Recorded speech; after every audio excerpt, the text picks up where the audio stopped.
Tuesday's election in Hawaii was either the worst for turnout or among the best, depending on which metric you use. Gina Mangieri explains. It depends on whether you look at the count of votes cast or the percentage of registered voters who participated. Either way, there is big room for improvement to make sure more people make their votes count. In a record low for a Hawaii general election, only 48.4% of registered voters participated. We didn't have the most exciting election as far as issues here in Hawaii.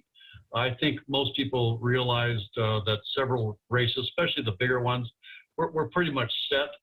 And I think that hurt the turnout.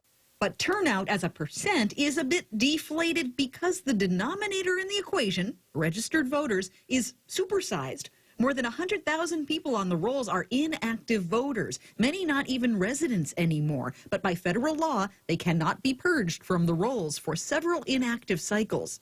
And if you look at number of votes cast in this election, it actually comes in sixth highest of all time, with more than 417,000 people casting ballots. That's really good to hear. You know, we take a lot of guff down at the commission, and of course the Office of Elections does, you know, on all mail-in and how horrible it is. It's really a great system, and it's an extremely safe system.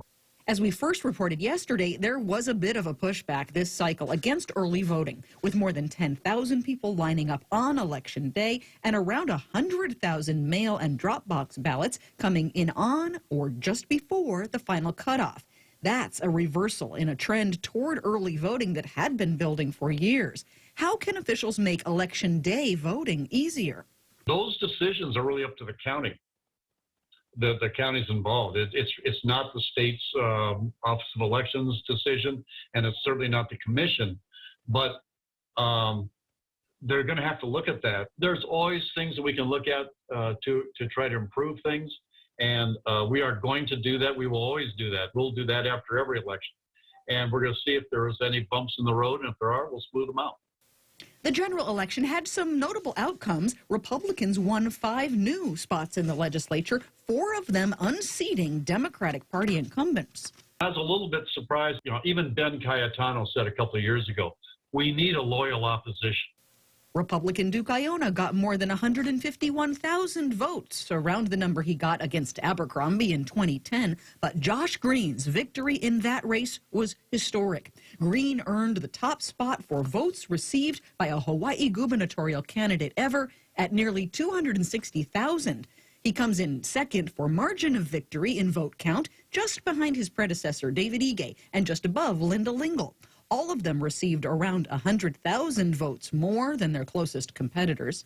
And Green comes in third for victory margin, just behind Ige and Lingle, as a percent spread above their opponents. Gina Mangieri, KHON2 News, Hawaii's local elections headquarters.